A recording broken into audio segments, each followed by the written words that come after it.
Hey folks, John with Alternate Arms, your friend in less than lethal self-defense. All right guys, you know by the video what we're doing. I realized we hadn't done this yet, but it was a viewer request. But before we start, here we go.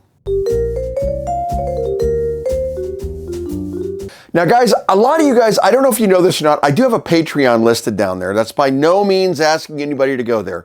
But on there I do have a section where people can actually request specific videos, which is why we're doing this teardown. I had meant to do one of these before, but I kind of spaced it out with all the 8 million other videos that we were doing. So if you guys have any interest or you have videos you want to see, feel free to let me know and I will see if I can get something done for you. That being said, there were a couple of other requests from the last video we did. One of the questions that I got was if this striker cap on the new HDP50, by the way, just for reference, hey, YouTube, no firearms are on this video. Nothing you see is a firearm. All right, let's get that out of the way. All right, so one of the questions was, can you use this striker cap on a TR50? Now that is a really good question and I cannot believe we didn't do it last time. So looky what I got right here. A brand spanking new in the box TR50. Let's take a look and see if that striker cap will work. And I'm not just going to put it in and hit it, guys. I want to actually put a CO2 in here and see if it works properly because I'm curious. So let's get a fresh CO2 cartridge here. Got to quit keeping these on the floor, I tell you. All right, one CO2 cartridge in. We're going to put the new striker on. So as you can see from Stumpy over here, new one in, and it does thread in nicely. What I was curious about is where it's going to head on the bottom, but it looks like it's perfect. Oh, actually, guys, that looks pretty darn slick. Oh, man, if this works. All right, here we go. It did. It punctured, and look, guys, how, like, slim, how that went right up against it there. That is really, really nice. And are we functional? Of course we are. By the way, yes, that's stock. Now, will the release work with it? Look at that. Smooth as glass. All right, guys. Basically, let me tell you what I'm going to do. These, I know, I can already get these because I buy them in bulk all the time. In fact, I came up with a little, you know what? That's another video. We'll talk about that in a little bit. When these do come out, guys, I'll order a bunch of these because I suspect there's going to be a lot of people that are going to want to retrofit their older HDP and TR50 with this striker. So I will have that shortly for you. Stay tuned on that. I'll let you know. So, yeah. All right. Well, that solves that problem. So we know that that striker will work on all of the previous models. And why wouldn't it? I mean, we've already been through the fact that the internals are exactly the same. So there's really no reason that it shouldn't work in that same valve. So, all right. Now, the next question. This is specifically addressed to one of the viewers out there who then sent me multiple emails. When we did the teardown on the TR50, his comment was, that's not a TR50, that's an HDR50. It's not a, because TR50s use torpedoes. Okay, no. Let me go ahead and clear the airwaves here. This is a TR50 from Umarex. This is a TR50 box from Umarex. As you can see, TR50, which stands for Tactical Revolver. I went through this in the emails, but I couldn't quite get that clear. This is a Mercury Rise TR50. As you can see, TR50, Torpedo Revolver. So yes, this is a TR50, this is a TR50. However, generally in videos, I don't like to refer to this as a TR50 because it is the Torpedo Revolver and there will never be another one, I'm sure. And this is the original TR50. I mean, it is what it is. So, but yeah, let's just go ahead and clear the air on that one right now. Okay. So what we're going to do, guys, is we're going to go ahead and we are going to do a complete teardown on the HDP50 Compact. And while we're at it, I believe this might be one of the Gen 1 valves. So we're going to go ahead and put a Gen 2 valve in it too, because I've got a stack of them sitting right there that just came in. So tell you what I'm going to do. I'm going to unbox this brand spanking new one, set it down here, clear the desk, and we'll get started. Be right back. All right, guys, so we got her all nice and out here ready to go. What I want to do is we're literally going to take this all the way down because I wanted to show a certain user how to change out this valve block. And this was, he was going to do it himself, but he was a little bit scared to do it. I'm not going to use the electric drill here because it's kind of hard to teach people that you don't want to over thread these things because you can definitely strip them out. So what we're going to do is we're going to go ahead and pull out. We're going to turn this on its left-hand side. So it's going to be facing to your right if you're standing in front of it. Hopefully Stumpy's getting a good view of this. We'll lower this down here shortly. And you're going to remove 1, 2, 3, 4, 5 screws. Now what this will do is it will let you remove the scales off the side of the launcher. So hold on a second here. Pull those off. And guys, generally speaking, I do not remove the screws. I will just loosen them and leave them sitting in there. Now, one thing you want to be real careful about when you're doing this with the Compact, you have got, and I'm going to show you this here, you've got a little black sight, as you can see right there, okay? That sight is actually just sitting in a little ridge right there. So when you open this up, you want to be careful that you don't knock out that sight and lose it, because that's annoying. I've done it before, trust me. All right, we're going to lower this down, and we're going to separate the two halves. There we go. All right. Top half there, and we're going to pull this out of the bottom half. Now guys, at this point, this would be where I would go ahead and change the color of your scales if you're going to do it. Refer to the video. You guys have seen it. I've got it out there. So, all right, to go ahead and remove the handle, you've got to remove this screw, this screw, this screw, this screw, and this screw. All right, so we're just going to go ahead and remove those real quick. Now, when you remove the trigger guard screw, what it's going to do is it will release the entire mechanism for the trigger guard down here. So you want to be real careful that you don't lose that. Now, if you're careful, you can kind of keep it together and you don't have to worry about it coming apart on you. So there you go. And this one. And guys, I want to try to do this in relatively real time just because, you know, if somebody's trying to follow along, I want them to be able to follow it closely. So, all right. My screwdriver came unscrewed. Gotta love that. I fix it, man. Ugh. All right. So we've got these screws released, and we're going to go ahead and remove the top half of that. You see how that came right off and left this in place? So as long as you don't lose that screw, you can actually get away with doing that right there, okay? Just keep that in mind. Then you can remove the entire mechanism, set the bottom aside. All right. At this point, to access this valve, which is what you're going for here, you're going to unscrew 1, 2, 3, 4, 5, 6, correction, 1, 2, 3, 4, 5, 6, 7, 8 screws, okay? So let's unscrew these. Now, the HDP50 Compact is the only thing that is, like, I'd say majorly different between this and the HDP50, other than the makeup of the detent itself, is the way there's a mechanism that slides inside in here, and you'll see that here in just a second. It can be a little complicated the first time you take it apart, but go slow. How many times have we said that? Go slow. You're not in a rush. Nobody's making you go fast here. So, all right, unscrewing this one. By the way, guys, I want to show you something cool. Remember we talked about this electric screwdriver? I'm not actually going to use it for this, but I want to show you. If I put it in that screw right there, push the button, it's that quick. I mean, these things are like so cool, right? I mean, tell me that's not faster. But you guys don't all have that, so I'm trying to do it the way I figure most people who will follow this video will have the ability to do it, which is with a screwdriver. So, all right, let's check and see if we've got all of our screws loose here. 1, 2, 3, 4, 5, 6, 7, and 8. Yeah, we got them all loose. Now, the next step is you're going to need like a flat tip screwdriver. You can use, I've used a butter knife before on this when I very first started doing these. So anything that's flat that you can get between the trigger guard right here and the actual body itself, okay? So what you're going to do is you want to put this in between there and just gently pry upwards on this. Now what's going to happen is it's a clamshell, guys, so as you pry up, it's going to lift up both sides. And I'm going to try to, this is where I'm going to move Stumpy into a little better position here, and so you guys can get a closer view of this. All right, so what we're going to do is we're going to put this in right there. We're going to gently twist it. There we go. See how the whole thing's separated up here? Then over here in the back here, we're going to go back. Just move back slowly.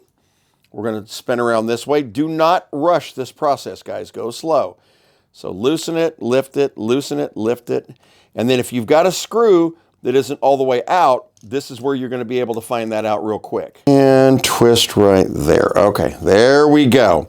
And as you can see, the bottom and the top kind of came apart a little differently. That's kind of, this is one thing we were talking about. The reason we're going to do a complete breakdown and a put back together, because if this comes out like this and the trigger mechanism doesn't come out, normally this top would separate and leave this mechanism down in the bottom. But as you can see, that's not what happened here. The actual mechanism stuck to the top. So a little bit of a pain in the hiney when it does that, but it's not a huge problem. It's at that point, you just release it like you would normally. But ordinarily, this would stay in that bottom half and you wouldn't have to worry about that. So just letting you know, if that happens, don't panic, just keep moving forward. All right, so as you can see, this is the trigger mechanism. The trigger mechanism actually pulls forward everything. As you can see, it's spring-loaded right there through what looks like a little hook. That little hook is what captures this and pushes the entire bolt forward, much like on an HDP50. From there, you've got your standard trigger spring, which is exactly like you had on the other one, all right? And on the bottom of this one right here, you've actually got another spring. We'll get to that here in just a second. So in the meantime, let's go ahead and take these parts out. So we're going to remove this, which normally, guys, I would never, ever do. All right, taking her out. There we go. And I'm going to pull that spring first so we don't lose it. Guys, we've talked about losing springs. So be very careful you do not lose your springs on this, okay? We're going to set that down right there. And we're going to try to keep all this stuff together so we know where it's at, okay? So like, tell you what, let's put it up here. There we go. All right, so out we got our trigger advance. We're going to remove our trigger. And that spring is under there. So remember, when you pull it out, that spring, as you can see, guys, I'm going to try to see. There you go. That's a good view of it. You can see how that's kind of wound in there. When this comes out, that it's going to come out under pressure. So just remember that when you pull that out, okay? All right, got a good look at that? And you can see how that's in there, okay? Now that doesn't come out super easy. You actually have to shake it, so you don't have to worry too much about that. All right, and as you can see, with the exception of the barrel and the detent, we are now completely disassembled. Oh no, what are we gonna do now? Oh wait, we're gonna put it back together. Now, the detent itself, guys, just FYI, they can be tough to find. I carry these in stock. If you guys ever destroy your detent and you need one for these, I always keep at least 20 of these on hand. So let me know. All right, so here's what we're going to do. I'm going to go ahead. We're going to rebuild this on the back side where it should have been in the first place. So we don't have to worry about that. Okay, so what I want to do is I'm going to move this to the side over here, get it out of the way. There we go. And hopefully, yeah, I want to make sure Stumpy's got all this. Okay, what we're going to do first is we're going to go ahead and put back in our trigger. Now, you'll notice on the bottom of the trigger mechanism, you've got that little wound spring looking thing right there.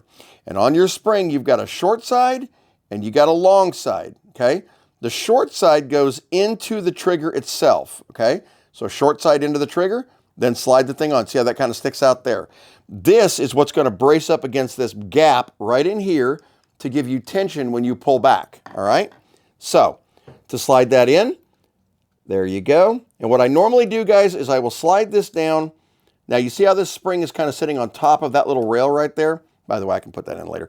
How that spring is kind of sitting right on top of that little rail. What you can do is push that in. Normally, and down on the trigger at the same time. So just use anything flat. You can get a grip on it. There you go. And push it down into that gap. You hear that kind of snap into place? So now you've got that down in there where it goes on the gap. And on the back side, you're all hooked. So now the trigger works normally. Okay? All right. The next thing we're going to go ahead and do is we're going to go ahead and put our bolt catch back in properly. All right. So the bolt catch goes in right there. And on our spring, if you look, once again, you've got a short side and you got a long side. On this one, the short side goes to the bottom down here. And I'm going to try to bring this up and show that to you. So the bottom goes down there, as you can see, and then the long side will wind around and you'll hook it underneath the bolt catch right here. Now, guys, I'm going to use both hands and then I'll bring it back up and show you what that looks like, because this can be a little precarious trying to do it one-handed. Trust me, I know. I have done it and it was no fun. So whatever is going to work best for you, because I know that everybody's going to have a different situation with what tools you're working with and what kind of space you're working with. But as you can see, there we go, get that down on there. Okay, so we got our spring in there. The short side is down. The long side is looped up around our catch down here. So now our catch is now spring-loaded the way it's supposed to be. All right, next, what we're going to do is we're going to go ahead and put our detent in place. And as you can see, the detent sits right at the edge of the barrel. It kind of snaps into place right there, all right? The next part that goes in is going to be this catch. Now, this catch, guys, is what this rides on and pulls back and forth whenever you pull the trigger on the launcher, okay? So the easiest way to get this in is to kind of lift it up and put it into place between it like that, okay? I'm going to show you guys up close what that looks like. So basically, you're clasped on this side, and if you look at the other side, it's just a big horseshoe. See, so it kind of grabs both sides of it, so that when you pull the trigger, and I'll give you an example, it moves the entire mechanism forward. See that? Up onto the detent. So if you ever fire an HDP50 Compact and you're feeling it real tight on the pull, odds are this detent has become damaged and it kind of crunches down into the barrel there, and it will stop feeding, and then eventually it'll just stop working at all. So yeah, that's the easiest way to tell. Now, at this point, guys, is when you would change out this valve. Now, this valve, as it turns out, guys, I did check. This is a Gen 2, so this is the last generation. I didn't know for sure because I hadn't checked the box, but we got lucky. So if not, this is where you would put your new valve in. So your new valve would go there. Let me show you this, guys, so you'll know. Valve, bumper, bolt, bolt spring. Got that? All right, this goes into here. Now, this is the tricky part, guys. If you look on this, you're going to seat the neck of this down into this, all right? So you're going to have to put a pressure forward, hold it all together, and push the whole thing down. Now, here is one trick I want to show you guys that's very important because I get this request a lot. Now, once you've got it in place, by the way, yes, guys, it is greasy, so expect it to be a little slippery when you're doing this. Okay.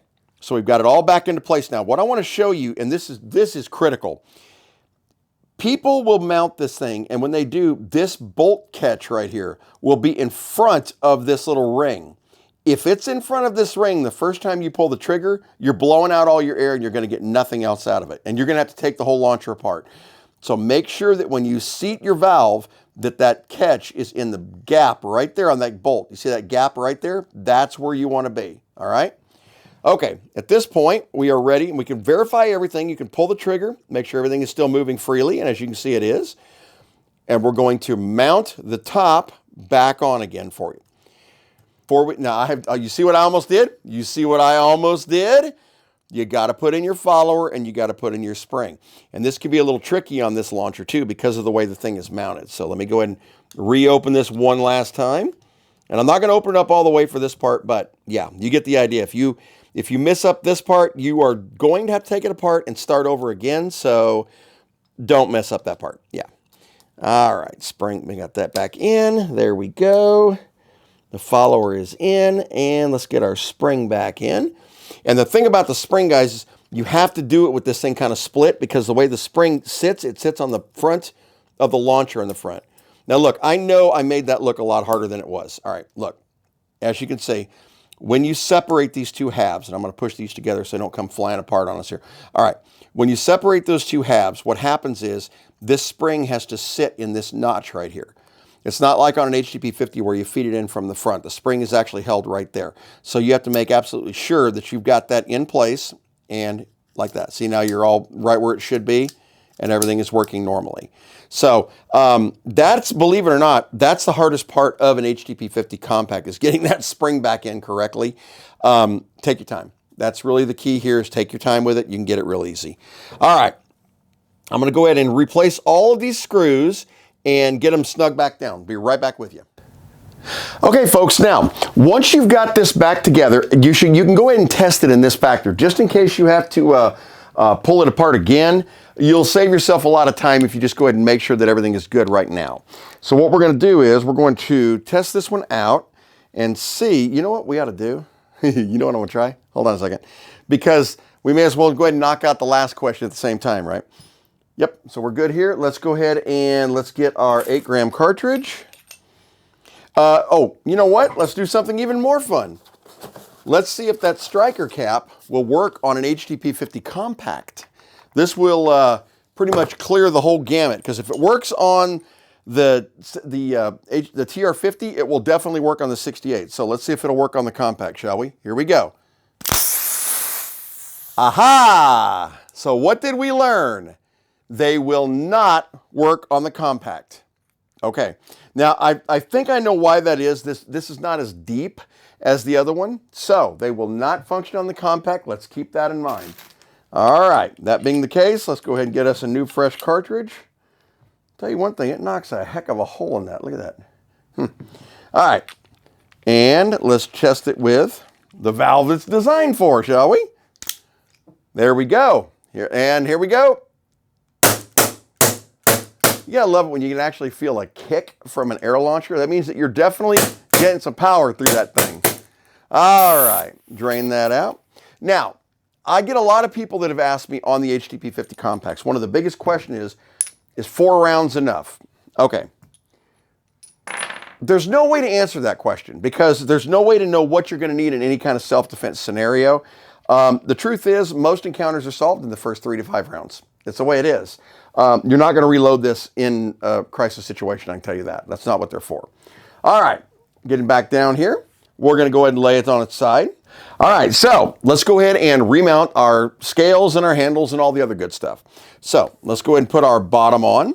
So we're going to lay this down, and we're going to lay the launcher in place.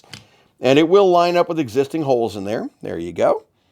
All right, put on the top part. And let's screw all these down real quick. Now, like I said, do not overscrew these guys. What you want to do is go until they're a little snug, and then a tiny bit more. Not much more than that. So get it to where it's snug, and then a tiny bit more like that. Don't go crazy. If you do, you will strip a screw in these, so don't do it. Okay, screwing that down. Now, the tension for that loading lever is all controlled from this screw, okay? It controls how tense this part is. Now, what controls how well it grabs up here is these two right here, and we'll get to that in just 1 second. By the way, over time, what's really critical is you don't strip those screws, because over time, these will weaken up. So let me go ahead and put this in like that. And now, oh, by the way, your sight. You guys see where that sight's located right there? This is the one I told you that has a tendency when you take these apart to fall off, and it's real easy to lose that little guy, but it just sticks right back in. There's only one way it can go. There's like a notch it fits in. So you slide it into the notch, and then it will lock into place. Now, once you've got this locked into place, you simply slide the top part back on, and you are ready to go. Just like that, and that. And it sandwiches it in place over there. All right, so let's screw everything down here. All right, I want to show you how to adjust that tension at the front. Once again, do not over tighten these screws, guys. If you do, you will strip them. And when that happens, you will be sad. I can pretty much promise you that. I've done it. All right. A lot of you guys are probably also out there wondering why I'm not going ahead and putting black scales on this one while I'm doing it, because I am out of them. I need to go dye a batch. So, but I will shortly. This will definitely go to a gun show as one of my modded units. I usually, at the gun shows, I try to only take out the modded ones, because that seems to be what people like the most. So, yeah. Okay. Now, this is the screw I was telling you about that adjusts the tension. So as you can see right now, there's no tension. There's no real clip on there. Now, as you tighten this down, this is what's going to adjust that. So we're going to get it to where it's a little bit snug, right about there. As you can see, now you got a nice clip. Feel that? Now, you can adjust that a little bit tighter or a little bit looser to your liking, but that's what you want to do. You don't want it to be too much tighter than that. And that is all there is to tearing down, maintenancing, and replacing parts in an HDP50 Compact. It's pretty simple, right? These are one of the weirder internal mechanisms because of the way that horseshoe comes up and it hooks onto the bolt receiver and it moves the whole thing forward. It's just kind of strange how that all works. But once you tear it down the first time, it's pretty easy to understand how it's working and why it does. So, yeah. Guys, I have another teardown video coming for you on the HDB. I keep getting requests for these, and for some reason my teardowns are falling behind. I need to get caught back up on them again. That one will be coming up shortly. If you have other requests for videos, you can either hit me up over on the Patreon or you can shoot me an email. And I know I talk to a billion of you guys a day. So I love seeing your emails, and you're 99% of the time you're talking to me on the response emails.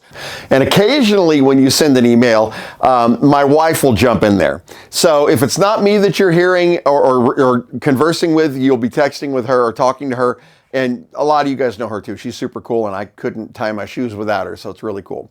FYI, all orders as of this week have shipped, and all other orders will be processed as they come in, as I'm now stopped coughing mostly. So yeah. Hey guys, have a great weekend. If you happen to be in the DFW area, we will be at a gun show in a couple of weeks, and hopefully we'll be bringing out some of the Byrnas. When those do come in, I will let you know, and we'll do an introduction video like we did on the Salt Supply.